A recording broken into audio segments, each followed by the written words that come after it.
Alright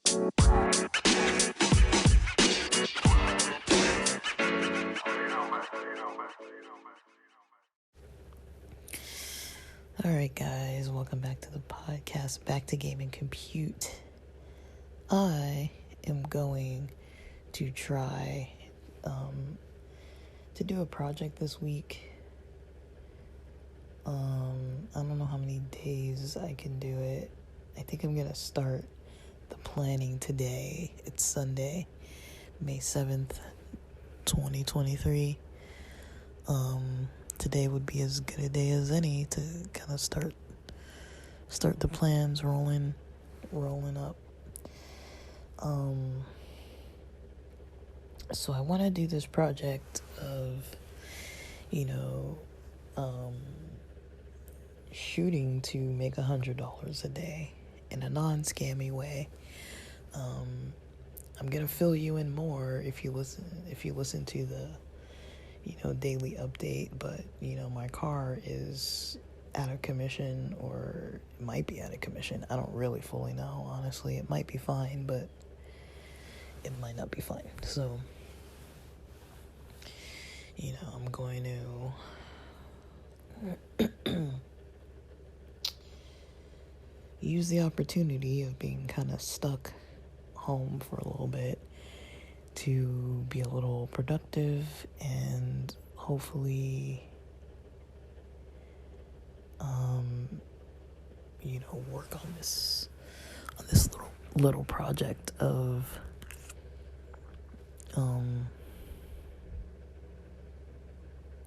seeing if I can make $100 a day. Now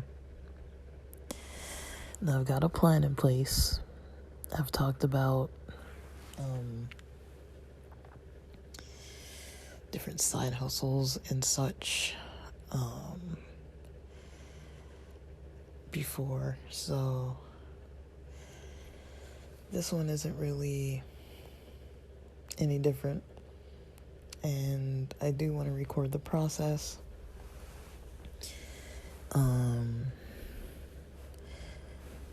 I don't know yet. I mean, I'm still kind of brainstorming, but I don't know yet if this is gonna work or if it's gonna be easy, something that everybody can duplicate.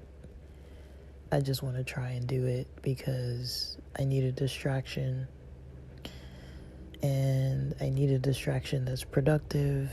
Like whenever I'm doing stuff that's hard, like studying, sometimes it's like I would much rather be doing something else, and so I find myself getting distracted doing other stuff. So I told myself, why don't I take on a project that's short and sweet enough that when I do start slacking off from studying, I can just delve into this project and not feel so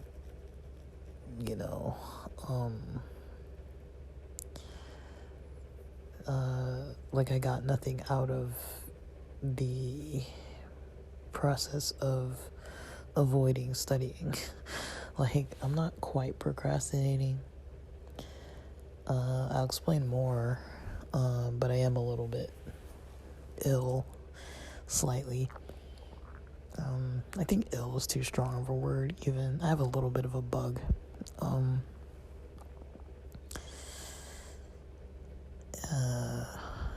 And so, I'm trying to practice self-care. I had a couple nights where I didn't sleep too good on purpose, and I just stayed up, because I had too much C4 late in the afternoon before going to the gym. The last 2 days I went to the gym later, like before dinner. So, at least I got it in as far as the exercise, and I've been feeling great for those reasons, like good spirits and things the last couple of days. But I don't want to just sit around watching YouTube or Netflix. I'd rather actually participate in some type of project. And so one thing that I'm interested in that I don't think is a good idea, because it seems like there might be some legal issues with it, but I think it's called domain squatting. So basically, this is the process of finding domains that other people accidentally type in, and making some type of funnel,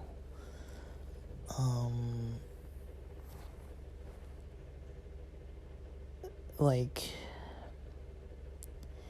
some type of maybe pay-per-click or some type of way of getting money by, having the site. So if I made a site called make100dollars.com or something like that, say if that was the name of my site, that's kind of random, right? It's not like anything that is something that everyone's gonna type.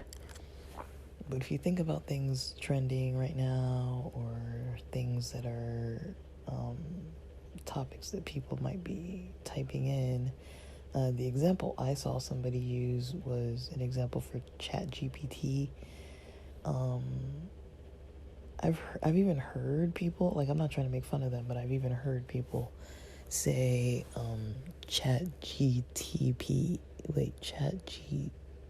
now I can't remember which one it is. So GPT is the correct one. But you could technically have a domain like I think the example they used was ChatGB, B as in boy, GBT instead of GPT, like P as in pot. So people might accidentally type that in. Or GTP is something I heard somebody else say. They were recording a whole video saying chat GTP, and I was like, oh, that's interesting, that they didn't maybe catch that, but I mean, everyone knows what they're talking about. Like, there's not, like, it's not that big of a deal, but seeing people make those types of sites, or sites where it's like, so like if you look at the keyboard when you go to type something, right? Sorry, my recorder shut off. So when you look at the keyboard, when you are gonna type something in, next to the letter P, there might be like I or Y, or next to the letter, T, you have G, or, other letters, that someone could easily be typing quickly, or just typing and just inaccurately type something. And, the chance of somebody landing on your site just organically from accidentally typing in something would probably be a pretty high rate of traffic accidentally coming your way. And so this guy says that, adult, entertainment sites tend to be the most searched, and probably the less likely that there would be some kind of legal repercussions of copyright issues, because a lot of those sites might not have some weird copyright issue. People do caution, saying that, it can be between a $1,000 to $10,000 fine for doing these types of domain squatting, types of acts, especially, because you're basically capitalizing on the fact that people incorrectly type things in, or they incorrectly think that, a domain is called something else. a domain is called something that it's not called, like the examples I gave, like somebody saying chat GPT, which is the real site, but then accidentally typing GBT or GET or GTP or something, along those lines, that would be a common mistake. And you're basically collecting all that traffic onto your page, and whatever's on your page is going to be organic traffic to your page. And we've all seen these pages before, right? Like when you go to type in something and it's wrong, there's usually a page there. There's something that's there, and it usually has like 3 or 4 boxes that you can click. And like those of us familiar with it, we look at it and we're like, this isn't what I was going for. You automatically know that signifies you typed in the wrong thing. But somebody made that page. Somebody made that other page to capture the traffic that's accidentally going there because it's a popular search. And so I guess if you can find one that doesn't have copyright issues, if you can understand that and not get in trouble doing it, it seems like it's technically a good idea. Because half the problem, to be honest, half the problem with making money online, whether that's like things that people don't tell you, right? So I'm going to tell you what half the problem is. Half the problem is getting traffic of an audience that's like,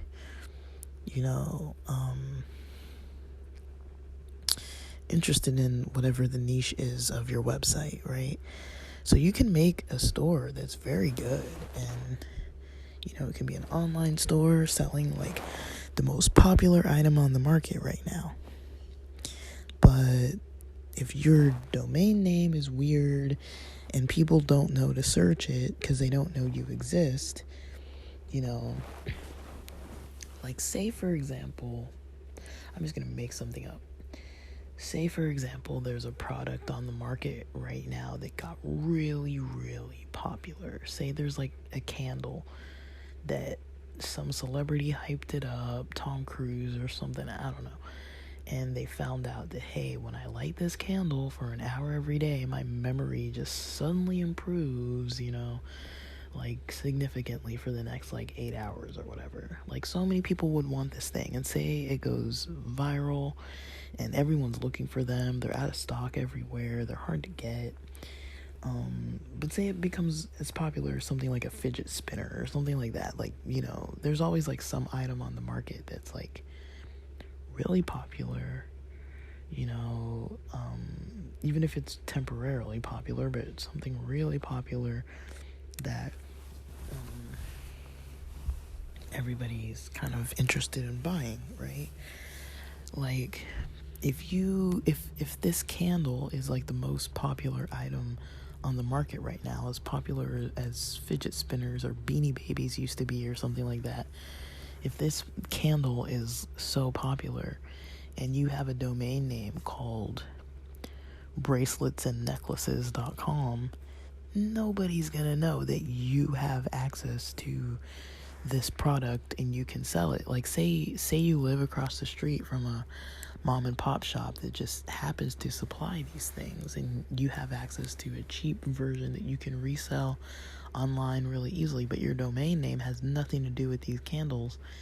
Say they're called memory candles or whatever. If you had the domain name memorycandles.com, you'd probably be making bank just naturally, because people would be searching memory candles. If your memorycandles.com site ranked, you would basically be, getting all that traffic. But say, it's memory candles, plural, with an S at the end. Say, the guy who lives next door to you or one street over or whatever, let's just call it the neighbor who lives next door to you decides that, just you guys aren't even talking, and they realize too that these memory candles are popular, and they also want to make money through an online store, through opening up an online store and getting sales that way. And so they open up their own separate website called memorycandle.com. Instead of plural, it's singular, memorycandle.com. Very similar domain name, right? People are probably going to organically come across both of your websites if they both are ranking on Google. A lot of people are probably just going to Google search memory candles or memory candle, and your sites are going to pop up, hopefully, if the SEO's done accurately. Whoever made that site for bracelets and necklaces.com, even if they're selling the cheapest memory candle with the fastest shipping, it's probably not going to go that well. Now, I'm not talking about paying for marketing or anything at this point. I'm just talking about how it looks for people to actually search for something. So the problem is, it's not that it's hard to make money online, but what a lot of these people online who try to tell you, okay, you can make, buy my program and you can make, all this money, reselling items from China, like drop shipping them and all this stuff. It's not that drop shipping doesn't work. It's just that, you have to have traffic coming to your site. It's just like if you had a brick and mortar store, you had a traditional store on the corner of, Main Street and First or something, prime real estate, that's where all the traffic goes, but nobody knows what you sell because you don't have a sign out front, or you have a sign out front that says bracelets and necklaces, and people, like, maybe that's not like a hot item and nobody wants it, or maybe you just don't have any sign and nobody knows what the heck you sell, so they just never go in. Or maybe it just looks crappy on the outside. It looks like a little ugly, like worn down shack, and people don't even know that you're open and operating, so they don't even go in the door. Like, there might be a lot of foot traffic that just passes you naturally, right? Because you have problems with the appearance of the store or with the clarity of like what's going on inside the store. People aren't just going to walk in. But if your store looks nice on the outside, it's a clear name of what you sell, maybe there's displays in the window where people are like, oh, you sell these types of things, and then people want these stupid memory candles, and you just happen to have all kinds of candles and wax and all kinds of stuff like that, people might actually hear by word of mouth, hey, there's a store on the corner of Main and First, they sell candles, and the whole area might know that you sell candles and might come to you. Even if you don't sell memory candles, they might keep coming to you. So that's organic traffic, right? It kind of works the same online. There's so many factors to put into play here, but it kind of works the same online, like if you have a store that's like back in the cut, or a store that the name doesn't make any sense, or it's not ranking on Google so people can easily come across it when they Google search, or whatever, like if your store isn't in front of people's eyes, they're not going to come in unless they found out about it through some other way. Like, how are they going to find out about you, right? And so, yes, you can make money drop shipping, but you have to figure out how to market that store. You have to figure out how to rank your store. You have to get it in front of the eyes of people, unless it's something that they can, search and, find something that's kind of trending lately that you can, just, like with the memory candle thing, it's like you might have a website that has nothing to do with memory candles, but you might say your website is memorycandles.com, and then the neighbor on the other side of you makes a website, Memory Candles, with 2 S's at the end. Candles, and then like SS, at the end. So say there's someone who makes that site, memorycandles.com, but it has nothing to do with memory candles. Maybe they sell keyboards, but they know that memory candles are popular, and so they're going to get a lot of traffic coming to them. It might not be the traffic from the people who want what they're actually selling, but if it's something adjacent, maybe it's different types of cups for memory candles or something, and you're selling different types of cups. It's like an accessory item. You're not selling any memory candles, but you have an item that's relevant to that niche, right? So if all this makes sense, I hope it's not sounding even more convoluted and like unclear, but it's like, it's not that you can't make money online making an online store. It's not that you can't make money online these ways. It's just that once you do most of these types of tasks that most people say, like make $1,300 a week, make make this much in revenue and sales and all this kind of stuff, it's like you can do it, but it's not always fast because you have to get the item in front of people's eyes for them to actually buy it. Now, things like marketing on Facebook or TikTok or Instagram and all these places, like those are popular ways to get your item in front of a lot of people, your store in front of a lot of people's eyes, so that they'll look at the advertisement and click on it and maybe buy it. But there's a lot of variables at play here. And so when it comes to trying to make money online, it's not that it's impossible, but you have to understand how it works. And a lot of times what I see happen, unfortunately, is there's a lot of people online that are like, I made $13,000 in a month, I made $2,000 in a week, and like, yeah, they say these things, but it's like, maybe it was a one-time thing. Maybe it's not sustainable. And they also don't tell you how much money they put in a lot of the times.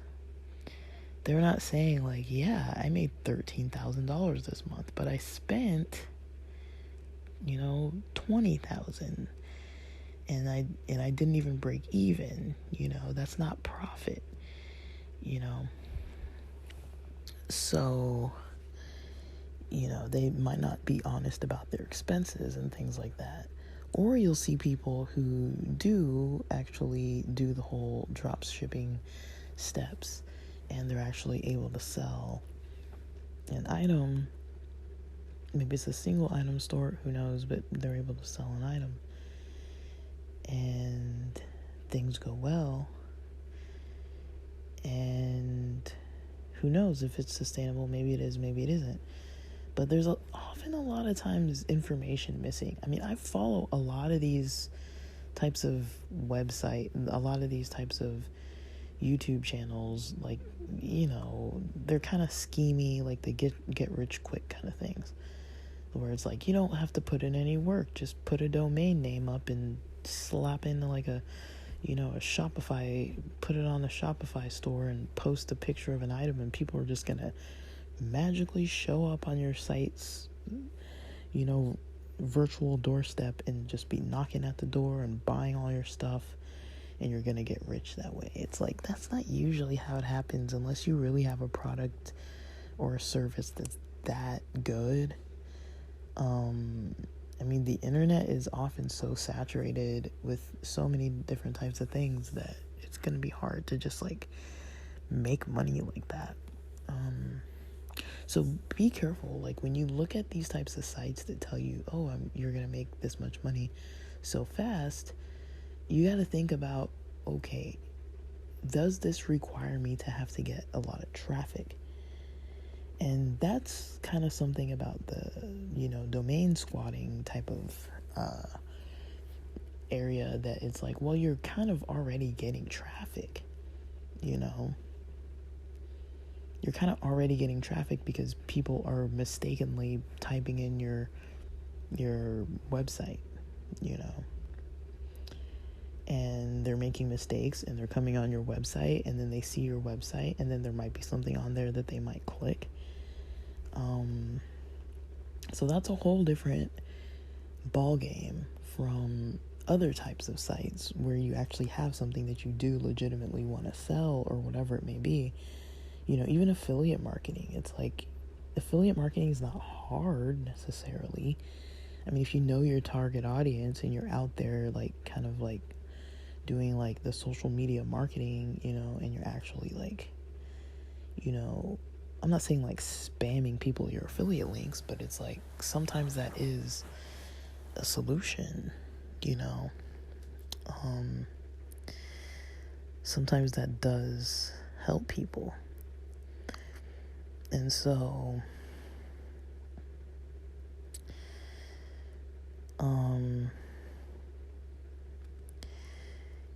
squeeze pages are another way that people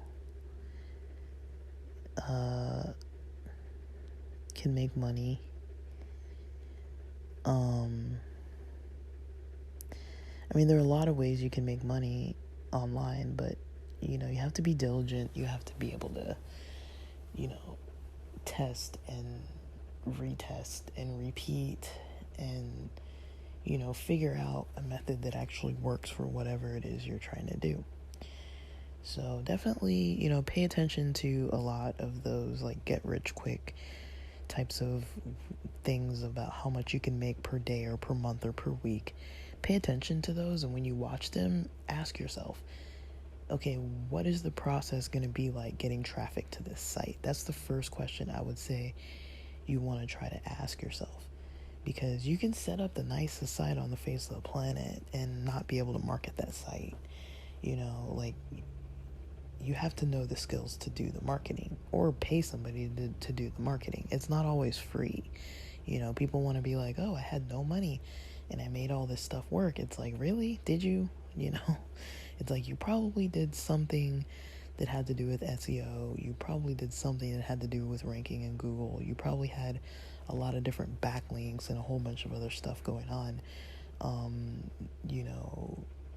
And a lot of these people are popular on YouTube. It's like you already have a YouTube following, so it might be some people from there too that are just like,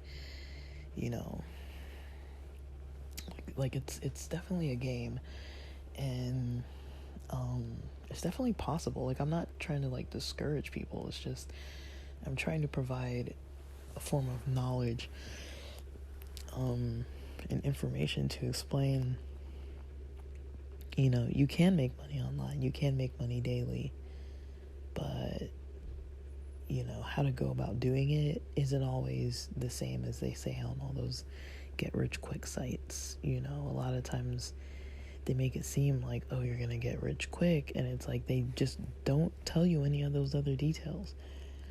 It's like, if you have money for marketing, you can usually figure out how to make money, but if you don't have money for marketing, and you don't have any strategy for how to get people to your site, and you're just going to rely on them just like randomly showing up there, it's probably not going to be usually like an overnight thing unless you find some really super popular niche thing. Like, so, I mean, I don't know. I can't recommend people doing things like domain squatting, because of the potentially legal repercussions, but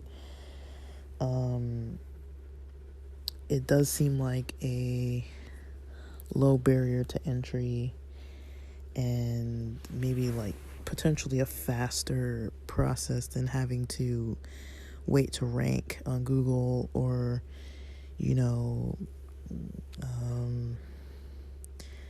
setting up a pixel and tracking the progress and slowly putting out ads and things and fulfilling orders online. and building a whole store and all these other things. And I've talked about this on other episodes, but I think it's worth even briefly mentioning it on here, is if you are drop shipping from China, a lot of times you're going to have trouble with payment gateways. So Shopify doesn't necessarily easily support PayPal payments or Shopify payments if you're getting products from China. So basically, you can find a product. Say if you found, what was I calling these magic candles or whatever, memory candles. Say if memory candles was a product that in China they figured out how to make them. Like usually retail on a shelf here in a store, usually it's $20 at a store for one memory candle. But you can find them in China, they make them and sell them for 10 cents a candle. And with shipping, it's 90 cents or whatever, just making it an even dollar. So by the time you get one memory candle that you can sell for $20, you're basically getting the profit of $19. But consider other things. The time it takes to ship something from China, like 20-something days. The time it takes for your Shopify store to start making you pay a monthly fee of like almost $30 a month. It's about 30 to 60 days. The amount of money it's going to cost you to ship to your buyer. If you're in the US, let's say, I don't even know how much flat rate shipping is anymore. Let's say $15. This is a big item, I guess. $15 flat rate shipping. Let's just say that because it's kind of more even. So you're not actually making $19. You're making 19 minus 15. You're making $4 per item every 20-something days. And then that $4 gets held in PayPal or Shopify payments for 180-something days, which is half of a year. That's like 6 months. So it's not always possible to, make money right away. Like you could be on the way to scaling a business, or you could be making the money, but the money might not be available to you. And some of these online payment centers and things, even if it's not a 180-day hold, like some stores or whatever you might be using online, you might not be able to cash out right away. You might have to wait till the end of the week. You might need to wait till a certain day of the month. And side hustles are like that too, Some side hustles you can't just cash out every day. It's like if I make $10 a day delivering, say I deliver 5 pizzas a day and make, $20 just doing that. And that's all I do is deliver 5 pizzas a day so I can make $20.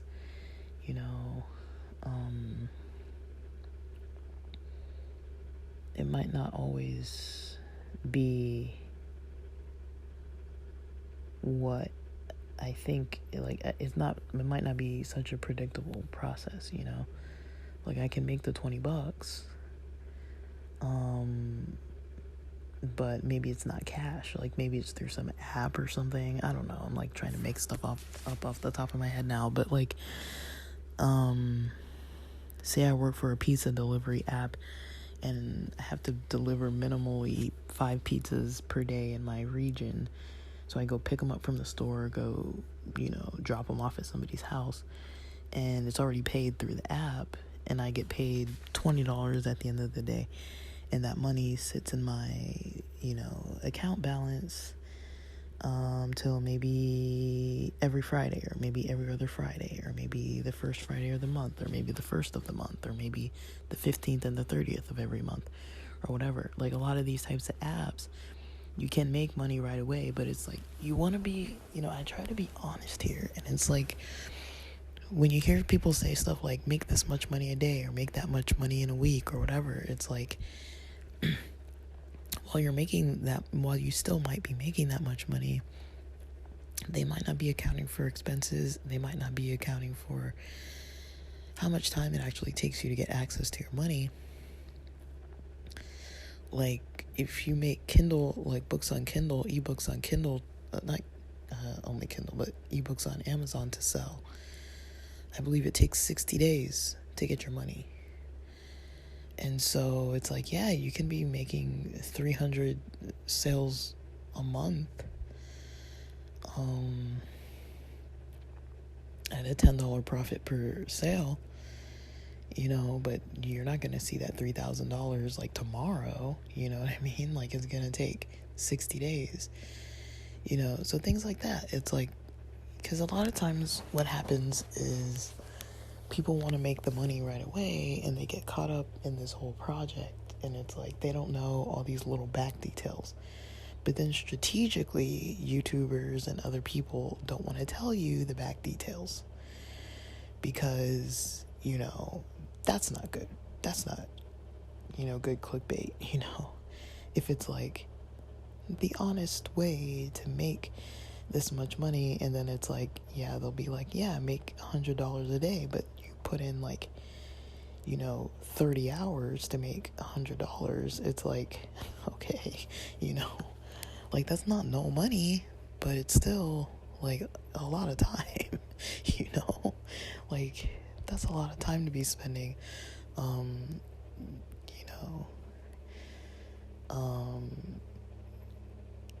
yeah, you're making what, like $3 an hour or something? Like, that's not a lot of money. Did I do that math right? I don't remember the number I said, sorry. But yeah. Yeah, if it takes you 30 hours, there's not 30 hours in a day. I meant in a week, sorry. In a work week, sorry. I don't know what I'm saying. If it takes you 30 hours to make $100, that's not a good rate. Like, sorry, I didn't mean to say 30 hours a day. I meant to say 30 hours a week, because like most people work, if you're full-time, you're going to be working 40 hours a week. So like, if you take like an 8-hour work day, and it takes you like 20 hours, and you're 8 out of your 24-hour day, if it takes you 20 hours to make $100, it's like, is that really sustainable? So, I'm gonna figure out what I'm gonna do for this project. I'm probably gonna do this this real estate shopper gig that does calls for $5 a call. Now, again, I know this doesn't pay daily. The money sits in an account until a certain day of the month when you can cash out. So that's probably what I'm gonna do. I might look more into the domain squatting type of stuff, but I don't really know. That sounds a little too risky. I mean, $10,000 is a lot of money to waste on, some kind of legal situation where you're just trying to make a buck. But I mean, the sites exist, these sites exist. I see them all the time. When you type in something wrong, you've seen them too, you've probably seen them too. It's just a site that looks like nobody really put in work to make it, and you're just like, okay, here's my thing. So yeah, I don't know, I'm gonna give it a whirl. It's gonna be kind of my relaxation. This is how I relax. Not really, but it's gonna be my healthy distraction, because I'm gonna be stuck in the house for a few days, and even if it's not for the car thing, that I'm stuck in the house, I might have a cold, so I really don't want to go spreading it around, and I don't want to get worse because I gotta fly out to Vegas on Friday, so I don't want to get to a point where I can't, like, comfortably be in the airport and fly and like sit next to people and stuff like that. Like I'm not like looking forward to it by any means, but it'll be a good plan for me. So yeah, that's kind of what I'm gonna be getting up to. I'll post on here this week of how the project's going. Who knows? It might be like a quick spurt of motivation, and then I might run into so many barriers that I just don't care anymore and stop doing it, or I might get too distracted, or I might get really zoned into some aspect and then hit some road bumps and then get discouraged and stop working on it. But I want to find out what's out there nowadays that people can do, and I want to actually post very accurately about it, so that people know the details. Like I've posted some before about like shopper gigs and stuff, and tried my best to give kind of more of the questions or the what ifs and the details that I had discovered about like what might not be the smoothest aspect of it. But I think that's what people usually are missing, is because they want to know how to do these jobs, but it's like, you know, say if you need money by a certain time, you know, and somebody's like, oh, you can do this and make this much money. Like I really want to start or contribute to providing content that's actually accurate. I would say one of my role models is definitely Bieheza. I've always liked how he's shown his methods of doing things, and people have proven that you can duplicate a lot of what he does, and it actually works. I think the thing that I saw that was maybe the worst thing I've ever seen that he talked about, and it wasn't the worst at the time that he talked about it, so I'm not blaming him for that, but because I tried it and it worked. But the worst thing was probably that Steppen app, just because it was a Ponzi scheme, but that wasn't on him. He didn't like make the Ponzi scheme. He just got into it at a time when it was lucrative, and so did I, but it wasn't sustainable. Like now I'm not making money on Steppen, but there was a time when I was making like quite a few bucks on there per day just from like jogging around, walking around town.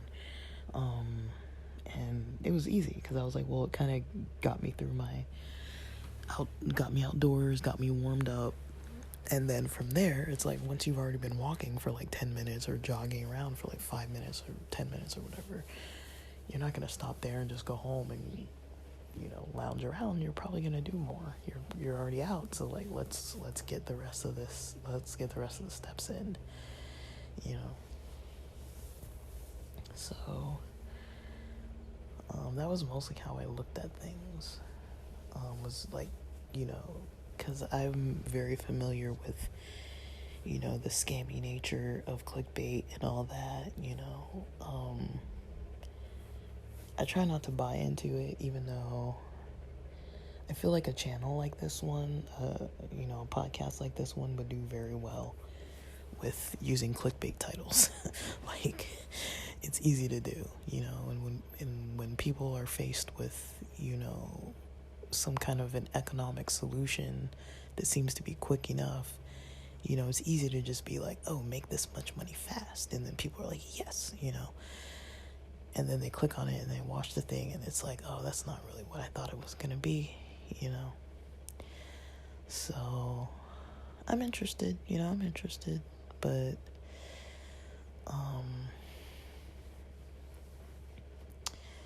yeah, I'll get back to you guys with what I come up with. Those are two of the things on my mind. I need to figure out a schedule of how to do at least the real estate one. I don't really feel too comfortable about the other one. I'm gonna research the domain squatting, because I don't really want to put money into anything, if that makes sense. Even if it is $10 for a domain for a year, it would still take building a site. And so, I don't know, bros, but it might just be what I need. And it might be fun. So, yeah, guys, I'll keep you posted. I'm gonna get off of here because I don't really feel super great. I think I need to hydrate more. But otherwise, alright, stay tuned for the daily update. You'll be able to figure out why my voice is so raspy and some more details about my weird evening on May 6th, coming into Sunday, May 7th.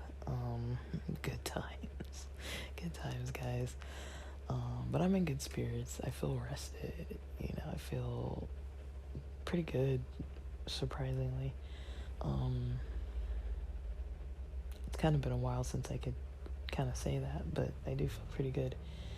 And I think it's because I've been exercising more. I have been resting, even though I haven't really been sleeping as good. Like, it hasn't been on accident that I haven't been sleeping good. It's just because I took C4 late, and it's a pre-workout, and it's caffeinated, it's a stimulant, and it kind of wires me up pretty heavily. So if I have it after, even if I have it at 12, I know it affects my sleep. And I've had it like after like 2, 3, 4 o'clock twice in a row this week or this weekend. And then usually for me, when I have caffeine, I try to do it as early as possible, like around 7:30, 8:30 in the morning. I try not to have caffeine past noon at all. And so I knew that I was in for some problems with my sleep already. So I'm just dealing with it. It's not like I didn't sleep well because something else was going on. I didn't sleep well because I had caffeine in my system.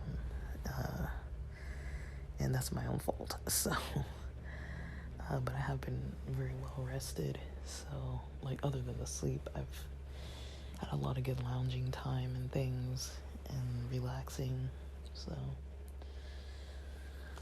I kind of don't care, if that makes sense. But alright, I'm gonna get on with my Sunday. And stay tuned, check out the daily post if you're interested. Alright, well,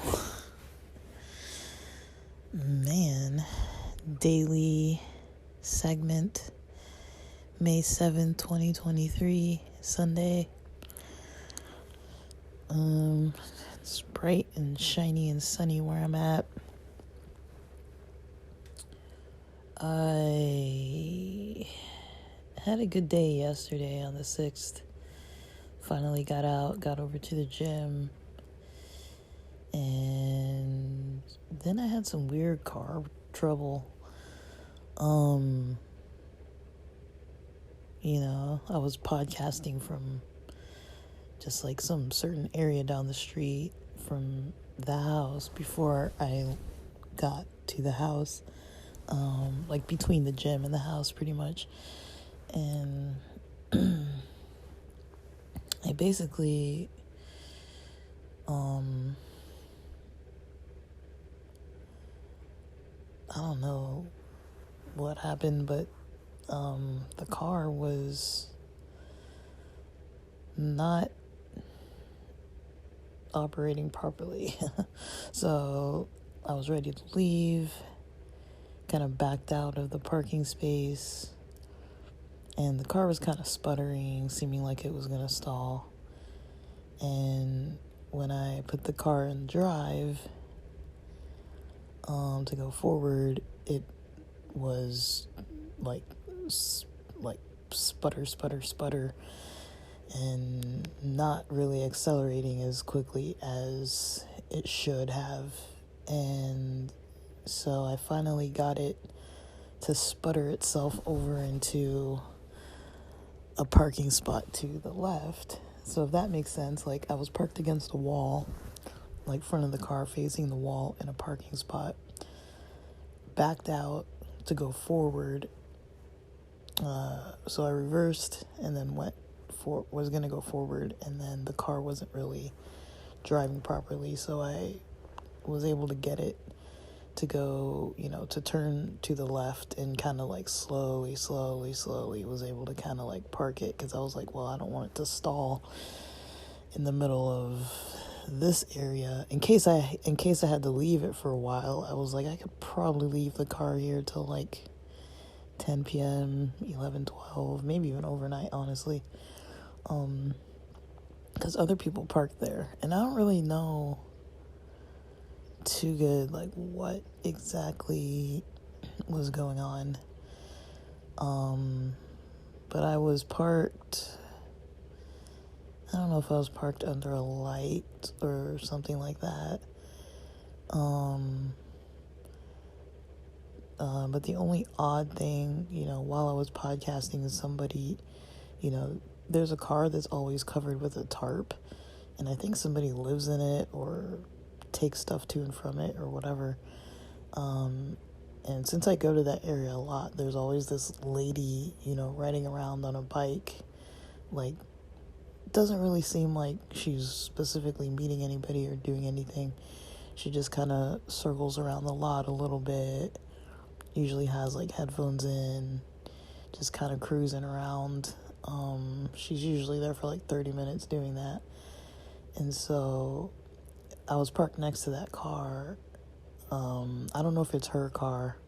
I've seen somebody get in that car before, but I can't remember if it's her, or maybe since she's there a lot, because I'm there a lot too, so I kind of recognize the people who kind of hang out near there.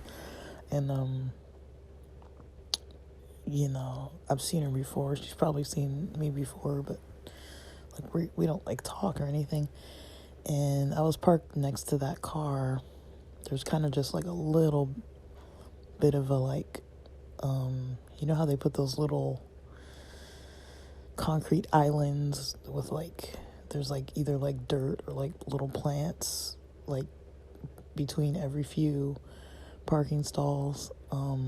So there was one of those between me and that car, and she comes up on her bike, and she's like while my car was, before I had started it, before it showed that issue, my car was facing that little wall, and the other car that's covered with the tarp is also facing that wall. And so she goes over there to the front of that car, like she's like in the front of the, like around the hood of that car, and it looks like she's doing something on her phone. I don't really know, but it was just kind of odd that she was like that close to my car. Like she was like closer to maybe like the driver's side headlight of that car that was covered with the tarp, which was probably like, I don't know, like 3 feet from my car. And I was like, this is weird, because she kind of like stood there for a little bit, and I don't know, like I was recording, I was like literally in the middle of recording, so maybe she heard me and was like, oh, like was trying to like hear what I was saying, or was just confused, like, why am I sitting right next to her car or whatever. And usually I have my headphones in, so it's like, people can hopefully see that, like, I have earbuds in, like, with the wires and everything, and like, so people probably think I'm on my phone or something, like, so I was just podcasting with the windows up like that. And shortly after that, when I was done podcasting, that's when I went to reverse and try to leave, and was having that weird issue. But I don't think there's anything she could have done. She didn't touch my car, and I don't know if there's such thing as like an app that can like mess up your car engine. But anyways, I got the car kind of parked. This was like near 6:30 p.m. or 6:20 p.m. or so. And so I contact AAA on my app, and they're like, it's gonna the driver's gonna be there in by 7:31 or p.m. or something, like 7:30. So I was like, I don't live far, so if it starts taking way too long, I can always like walk down, to the house. It's like about a half-mile walk, and then get the other car that's in the driveway if I need to, like once the tow truck comes, and then drive down and then guide them where to, tow the car to. But if it's really going to take that long, and somewhere along during this process, I needed the restroom, because I had just been coming from the gym, and I had all this water, and I had C4 in my system, and that's not like the easiest combo to be just kind of like openly out in the middle of the city without any kind of bathroom facilities anywhere nearby for hours and hours on end. Like usually it's like you're either going number one or going number two. So I parked the car.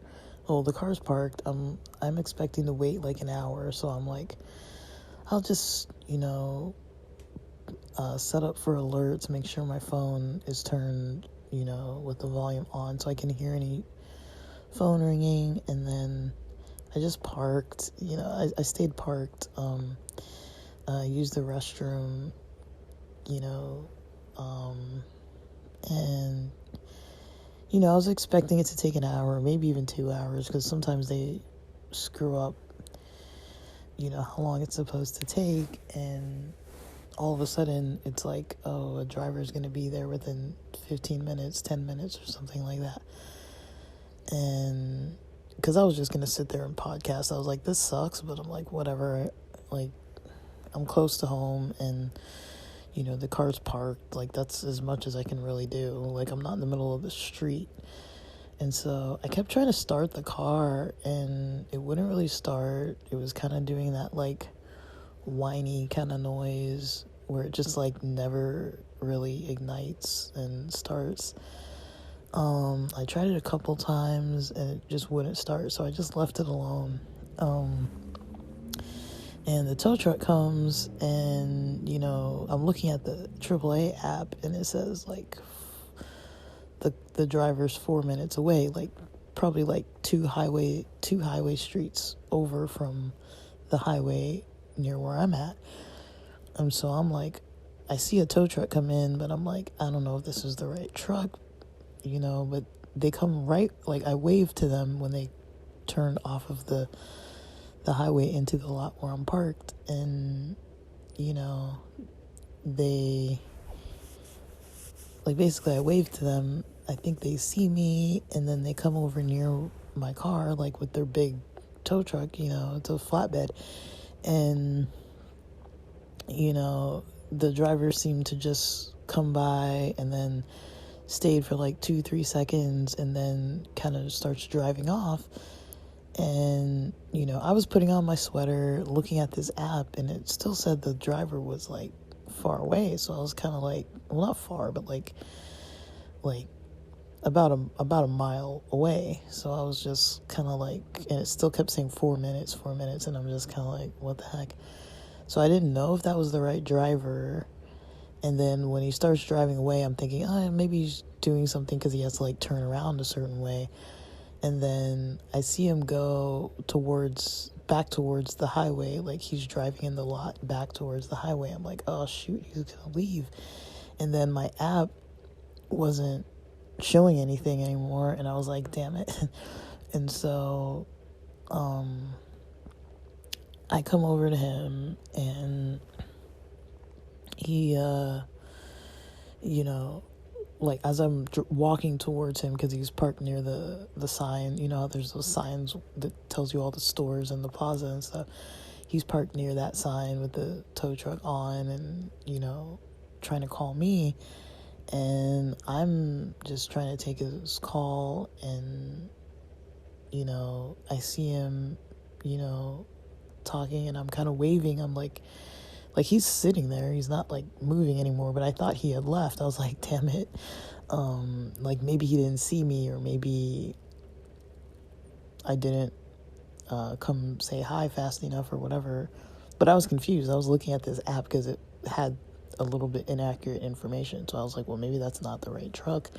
Maybe he just came over because I waved to him, and maybe he's here for someone else. Like, he could have easily been towing any other car, you know what I mean? So he comes, tows my, he comes and is like, oh, like, you know, I was asking if you needed a tow, and you didn't answer. You just like ignored me, and I was kind of like, oh, I didn't like hear you say anything. And I was looking at this app, and it was getting really confusing because I was like, I see a tow truck literally right there, and like the app is saying that the truck is somewhere else. And so I'm kind of like, maybe, you know, like whatever, you know. And he's just like, yeah, that's why I try to like get your attention and all this stuff. And I was like, I literally, like, what am I supposed to do? Like, you could have been here for anybody. And I was like, yeah, I saw you when you came in, and I waved, and, you know, I didn't know if you were the one. It was just a little bit of a miscommunication kind of thing.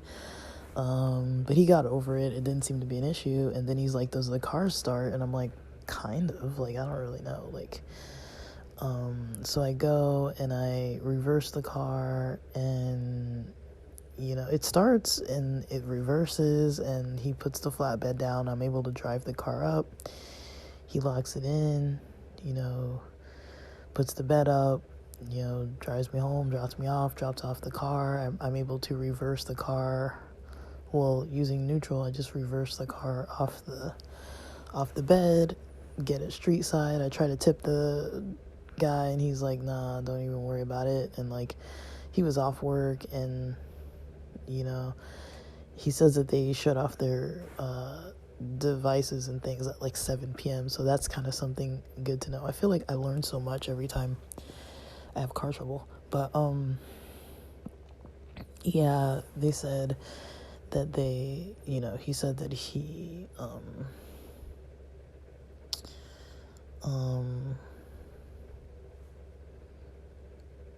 yeah, like,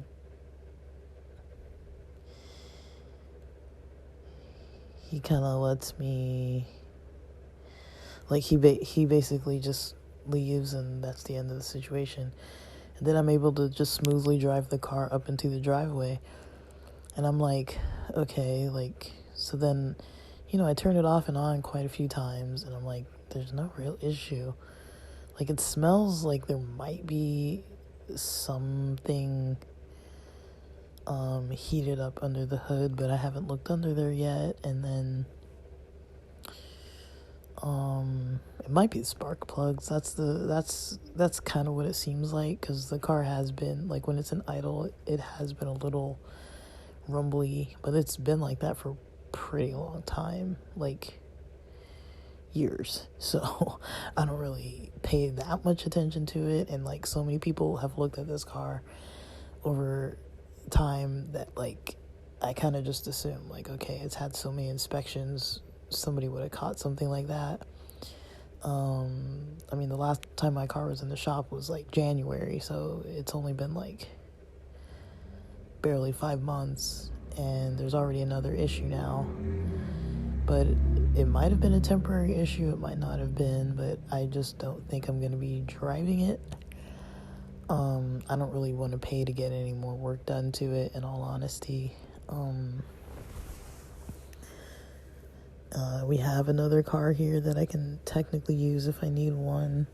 I just can't maybe leave all day long and stuff, and I'm basically just gonna have to get on selling this car, and getting it out of my hands. And, you know, I wasn't trying to get a car before getting the actual car I want to get, but I might actually just end up just getting something that just runs and just being like, screw it, you know. Because, you know, this car has had all kinds of issues going on. I might consider a lease. It doesn't sound like a good idea financially, but at the same time, I don't really want, I know which car I want, and so if I can't get the car I want, just buying it outright right now, like now isn't the time that I wanted to buy it. I wanted to wait like 2 years, so I might still just stick to my plan and wait a couple years, and then in the meantime just lease something, because I only go locally. Like if I had a lease, it would probably be in better condition, and I'd probably be able to drive like to and from San Diego again every so often, but I don't really feel it right now. Like I don't know, like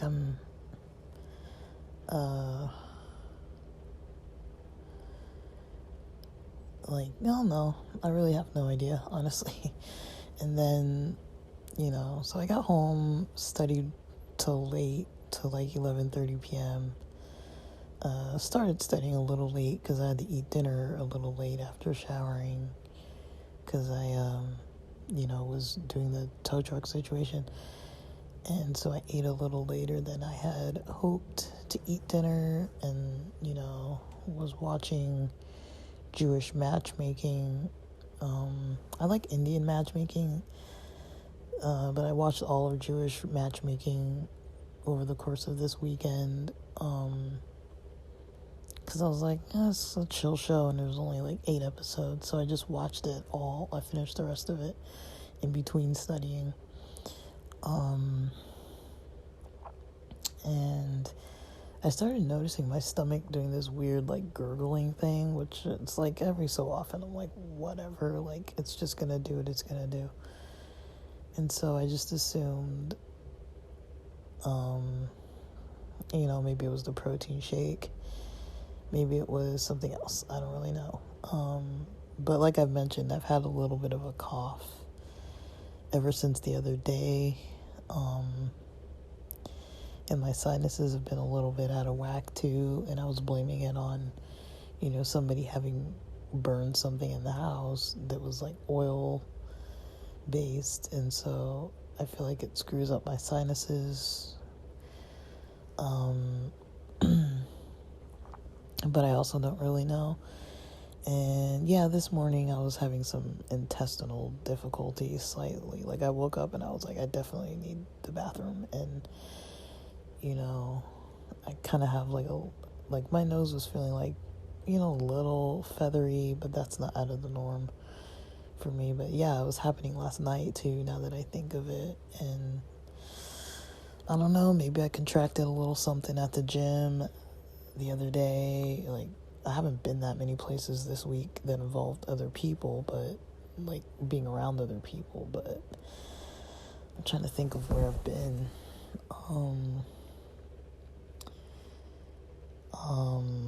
I mean, when I go to the beach, I'm not really like interacting with people.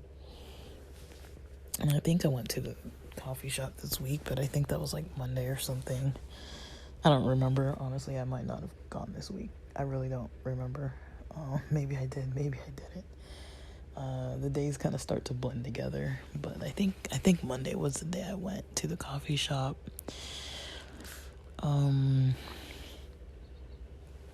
So I don't know, like, and last night, I stayed up till like 2 a.m. or so, and then woke up before 7 a.m. This morning, so I don't really know. I think I got a little cold or something. I got some little bit of symptoms here, and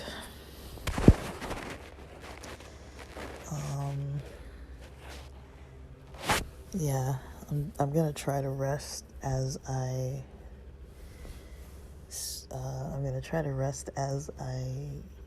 also try to study off and on. But I think I'm gonna wait till like 1 p.m. to truly start studying. Like, I studied a little bit this morning. It's like 9:24 a.m. right now. I studied a little bit earlier, but yeah, like a lot of weird, unexpected stuff happening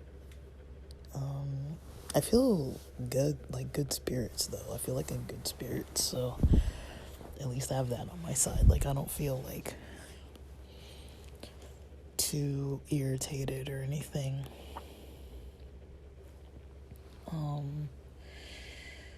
So I'm just gonna chill and do my own thing today. I don't really have any other plans. I'm just gonna, do that. And,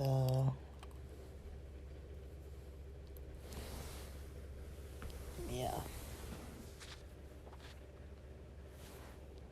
So,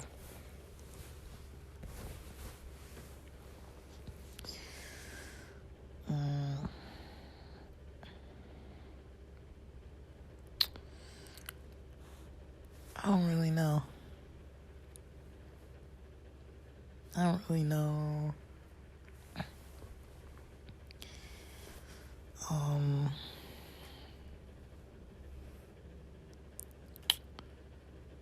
I don't really know, like, if there's more to really say. But,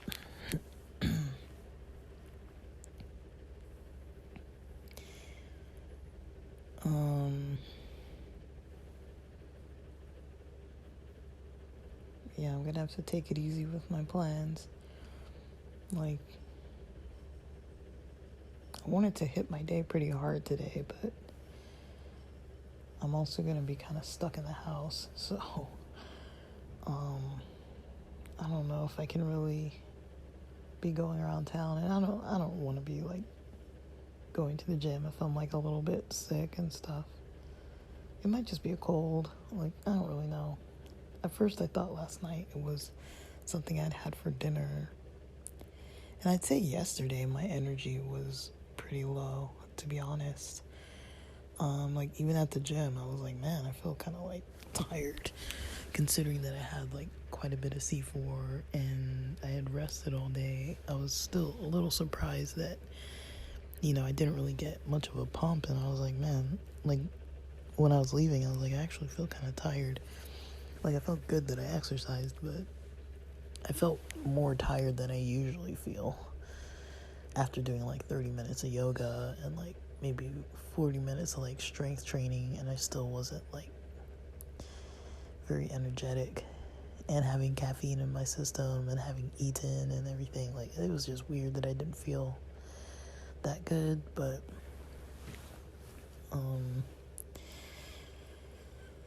yeah, so I've definitely got a lot to do this week.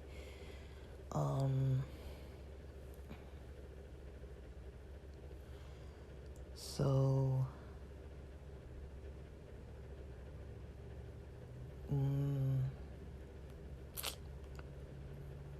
yeah, I don't really have much more than I can actually say, but all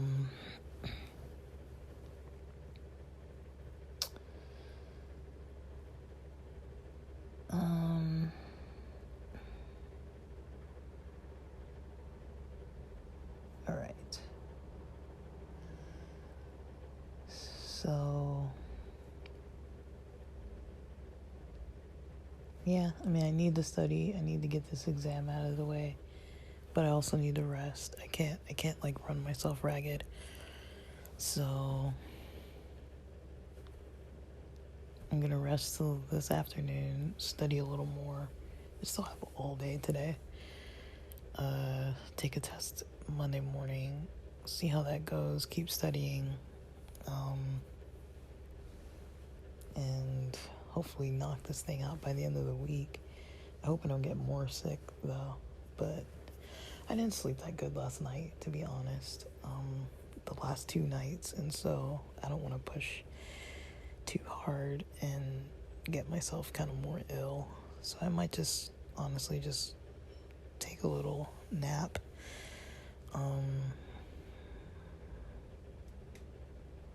But I don't know. It's weird, guys. It's real weird.